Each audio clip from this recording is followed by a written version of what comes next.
The views and opinions expressed on this program are those of the guests appearing on the program and do not necessarily reflect the views and opinions of 8 News Now or Nexstar Media Group. The end is in sight. Nevada, we can do this. Tonight on Politics Now, in the home stretch, new vaccine guidelines 1 year after the pandemic shut our valley down. Plus, I'm here to thank you on behalf of the president, myself, and our country for what you all are doing. Vice President Kamala Harris visits Las Vegas to rally healthcare workers and pitch the Biden administration's COVID relief plan. A lot of them, they ignore the hype.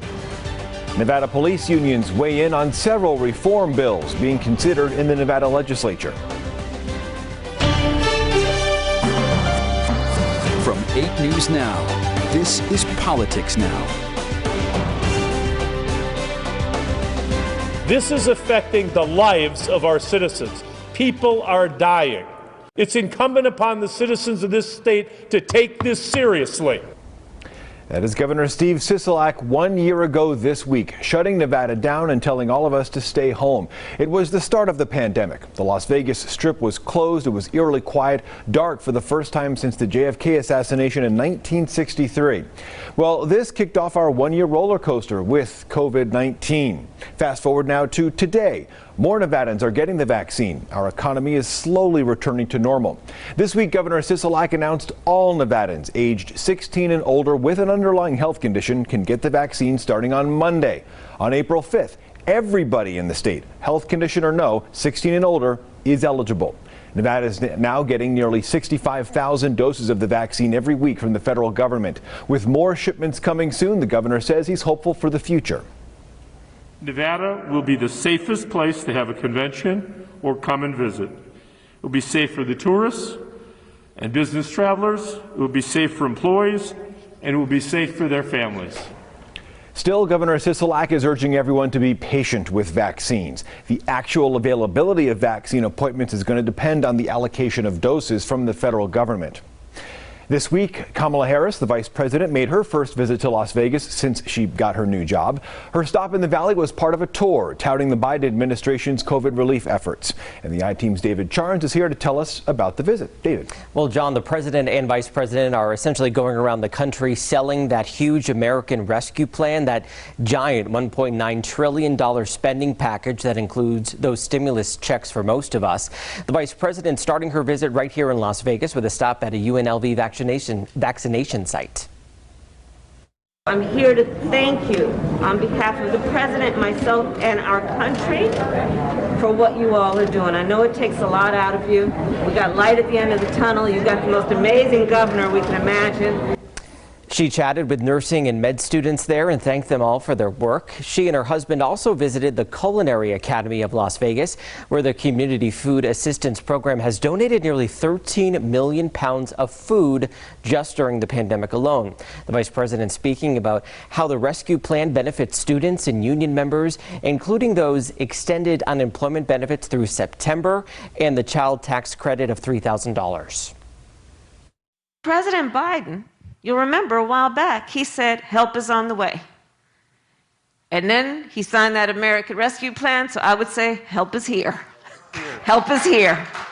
Help is here. And as the congressman said, there are a number of things that it does. And so I'm here to also make sure we get the word out. Now, part of that massive plan includes $4 billion coming right to the state of Nevada. Nearly $3 billion of that is going to cover the cost of our state budget, which itself is about $4 billion a year. Republican Assemblyman Tom Roberts says he and his colleagues now need to be mindful about how they're going to spend it. The amount of money that we're getting this time is probably more than enough money, which is why I believe that we should shore up our rainy day fund in case something like this happens. Again, we have a fourth wave or whatever, and it impacts tourism, and we shouldn't just continue to count on the federal government to bail us out. And the National Republican Party telling us this in quotes, this massive $1.9 trillion stimulus bill has very little to do with COVID relief and amounts to nothing more than a progressive wish list. Now, Harris says the plan will bring 40,000 children right here in Nevada out of poverty. Her visit comes as most businesses are now at that 50% capacity mark, and as the Clark County School District gets more than $800 million as part of all this new funding, John. All right, David, thank you very much. Now to Carson City and the legislative session. More police reform bills are being introduced, and one from the Nevada Attorney General's office allows that office to investigate local police agencies. It's Assembly Bill 58, and it asks for the ability to do a pattern or practice investigation to see if an officer's misconduct is a one-off or if it is a larger deficiency in training and culture within that department. Assembly Speaker Jason Frierson introduced Assembly Bill 282 that requires implicit bias training for judges and any court employees who interact with the public. A separate bill earlier this session requires the same thing for law enforcement. And then there is Senate Bill 236. It was introduced by Democratic State Senator Dallas Harris. It includes some sweeping change proposals. It would require police agencies to establish an early warning system to detect bias or problematic behavior in officers. New officers would need at least an associate's degree or 2 years of military service to join the force. The bill also limits some of the current legal protections for officers if they're sued for something they have done while on the job. Those are 3 of dozens of bills that deal with either law enforcement or criminal justice. So how does Nevada law enforcement feel about some of these potential changes? David Charnes interviewed Rich McCann. He is executive director of the Nevada Association of Public Safety Officers. And David's first question, is it hard to be a police officer in 2021? Well, some would say yes, some would say no, depending upon your perspective. There's a lot of police officers out there that go about their jobs each and every day in a very dignified, very professional, very humble way. To a lot of them, they ignore the hype. They ignore all the problems that are being generated around the country, and they do their job. And to them, they're saying, listen, it's no different now than it was before. But for others, they have a different mindset, and they're entitled to that mindset because there is an attack. There's an attack upon law enforcement by a lot of different factions. What are the things that you're watching, and what are some of the things that you're either happy that could become law maybe, or concerns that could become law? So it is a slow going process, but there are issues that we are looking at that have that $64,000 term to it that everybody kind of gets on. No-knock warrants. We dealt with that for a long time yesterday because that's one of the AG's bills. Patterns and practices, or patterns or practices of conduct that may lead to discriminatory conduct by an agency, a police agency, law enforcement agency. How do we identify that? What's the AG's involvement when something has been brought to their attention that something is a repeated pattern or practice in a law enforcement agency that should be stopped? What's the AG's jurisdiction to do something about it? And what if it happens to be a state agency that is under scrutiny? Well, that state agency's lawyer happens to be the AG. So should it be the AG be investigating itself? These are all great questions. And again, we had some pretty robust conversation about it for 7 or 8 hours yesterday, and we will continue to have more. That's a good thing. And then, of course, there's the other issues of training. A lot of these bills that we are seeing and will see, they will have a component of them of training.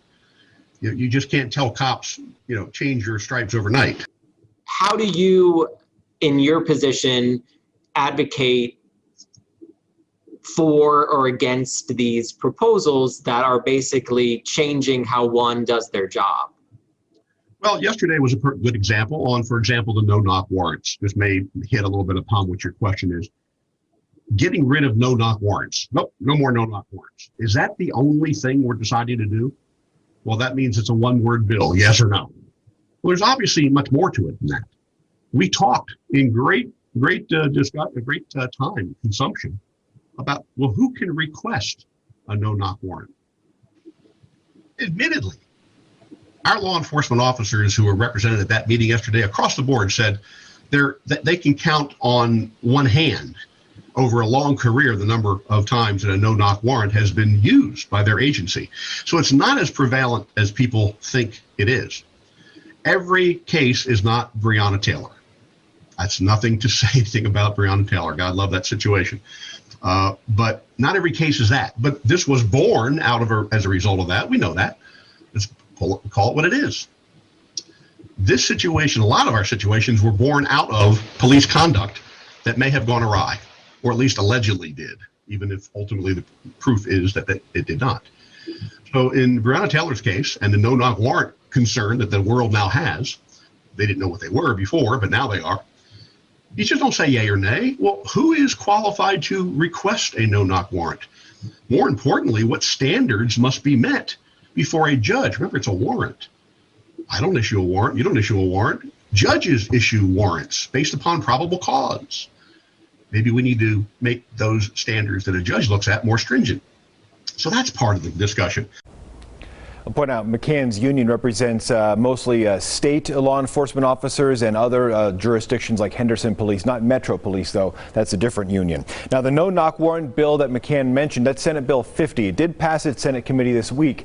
McCann believes some lawmakers are taking high-profile national events to create laws to make sure something doesn't happen here, as he referenced. However, McCann adds, like any job, those laws do not mean you won't have one bad employee. We will follow the bills as they move forward. So far, in fact, more than 600 bills have been introduced in total up in Carson City. Here are the deadlines for lawmakers to try and get them passed. And those deadlines have been moved back several times. However, Monday is the deadline for lawmakers to introduce bills. On March 30th, the Money Committees, that's Senate Finance, Assembly Ways and Means, they begin to close budgets for state agencies. April 9th is the deadline for bills to get out of their first committee unless they've been exempted. This is a deadline that typically kills a lot of proposals. April 20th is the deadline for bills to make it out of their house of origin. This week, Assembly Speaker Jason Frierson, aside from the measures happening in Carson City, he announced he has prostate cancer. However, Frierson adds he is recovering comfortably. Frierson had outpatient surgery for the cancer on Wednesday. He says he feels good and he expects to be back at the legislature on Monday. Frierson says that the cancer was detected early through regular checkups. Governor Steve Sisolak signed a bill this week allowing lobbyists to register for the session. Assembly Bill 110 allows them to start lobbying by changing language that requires them to be physically present in the building. Lobbyists will still have to register. The changes came after groups of lobbyists filed a lawsuit and they called on the legislature to let them in. Of course, there were the coronavirus restrictions there. Coming up next on Politics Now, reminding students they have help. Coming up, the solutions being presented to help stop a spike in teenage suicides during the pandemic. And crisis at the border, what steps are being taken to deal with a massive influx of migrants. Welcome back to Politics Now. Nevada's Secretary of State's office says it has started looking through election complaints from the state's Republican Party. GOP Chairman Michael McDonald first claimed there were nearly 123,000 unique complaints. However, the Secretary of State's office says 4,000 were filed, and all of them by McDonald. Staff say that several are already under investigation by law enforcement. The challenges of this past year, as we know, have taken a toll on our children and their mental health. Clark County School District says, in fact, 23 students have taken their own lives in the past year. The year before, the number was 9. Orko Manna was at a forum this week to address the issue of student suicides. It's been very difficult for her. Karina Singer says her 8th grade daughter Selma has had a tough time since distance learning began. She's just very lonely. She said very sad. She pretty much stays in her room all day and doesn't really do anything. Karina says thankfully Selma doesn't have any suicidal thoughts, but suicide among Clark County students is a concern. The district saying 23 students have died by suicide since March 2020. Suicide is not a choice. Mental health experts joining CCSD leaders Monday night to discuss how to tackle the issue. One way is through the Columbia Protocol, a series of simple but pointed questions to assess someone's risk of suicide. The Columbia Protocol is the ultimate see something, say something to help prevent suicide. State leaders agree having the right tools is key. And to be able to detect and intervene when an individual is suffering is really the best way to go. So is CCSD implementing the Columbia Protocol? Are you working on providing teachers these sheets? We're going to start looking at the next steps is how do we get those out through our schools, and not just in our classrooms in our schools, but in our departments. One parent who lost his son to suicide also stressing the importance of openness. Make it okay to talk about it, and mainly if you're having one of them suicide days. That's something Karina plans to do. Well, I'm definitely going to continue the conversation. Orko Manna, 8 News Now. If you or someone you know is struggling, you can call the number on your screen. It is the National Suicide Prevention Lifeline, 1-800-273-8255. Advocates are also pushing for more legislative reform when it comes to addressing mental health among students, more counselors in particular. CCSD is dealing with another issue right now, student enrollment. It has dropped during distance learning. Data shows a decline in all student groups who live in Las Vegas, but especially students who identify as white. At least 10,000 fewer students enrolled this school year compared to before the pandemic. CCSD Associate Superintendent Lorna James Cervantes presented these numbers Wednesday at the Las Vegas City Council meeting. She says a lot of students that live in the Summerlin and Southern Highlands neighborhoods enrolled in private or parochial schools. We're offering full in-person learning at the beginning of the year. However, many of those parents are already beginning to call and say, okay, as soon as you're back, we're coming back. Now, also, we were told by CCSD there, other students moved out of state after their family lost their jobs. So another reason why enrollment went down. Next on Politics Now, migrants at the border, how the Biden administration says it is dealing with the biggest influx of people trying to get into the U.S. in 20 years. You're watching Politics Now. The number of migrants arriving at the southern U.S. border is growing. FEMA is now moving unaccompanied children to the Dallas Convention Center because the border facilities are just too crowded. The U.S. is on track to see more people at the southwest border than it has in the past 20 years. Border Patrol says unaccompanied minors are not being turned away. However, single adults and families are. Republicans blame the Biden administration and its rollback of former President Trump's border policies. The main problem at the border right now is that the Biden administration doesn't want to enforce America's immigration laws. And it's choosing not to stop the flow of illegal immigration. We recognize this is a big problem. The last administration left us a dismantled and unworkable system. And like any other problem, we are going to do everything we can to solve it. Joining us to talk about the big influx of undocumented immigrants right now at the southern U.S. border, our Washington, D.C. correspondent Alexander Limon joining us now. Alex, let's talk about Republican lawmakers. They're saying this is a crisis, the border not secure right now. How is the Biden administration responding to their criticisms and the crisis in general? Republican lawmakers have been focusing a lot on the situation playing out on the U.S.-Mexico border, as you said, calling it a crisis and questioning whether the border is in fact secure and blaming Biden directly for this huge influx of migrants that we're seeing, saying that because he halted construction of the border wall, that sends a message to migrants to come to the United States because the border is wide open. Now, obviously, the Biden administration is pushing back on that, saying just because we're not building a border barrier doesn't mean that the border is open. And in fact, we heard the president directly counter that in an interview earlier this week, telling migrants, sending that message directly to them, saying, don't come here right now.